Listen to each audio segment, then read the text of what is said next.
In this video, I'm going to show you how to download GTA San Andreas. So let's go to our browser and then search for Rockstar Games. Click on the first link, click on Games, and then View All.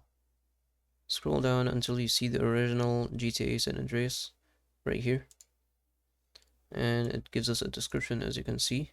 Click on Buy Now, and this is going to show us the GTA San Andreas, but it's going to um, redirect us to the trilogy, the definitive edition, which most of us don't want. They want the original GTA.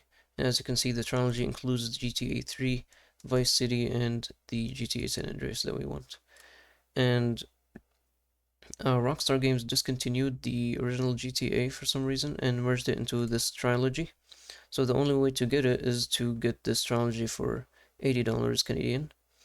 And that's probably the only way. Another way I researched is by getting it as physical media.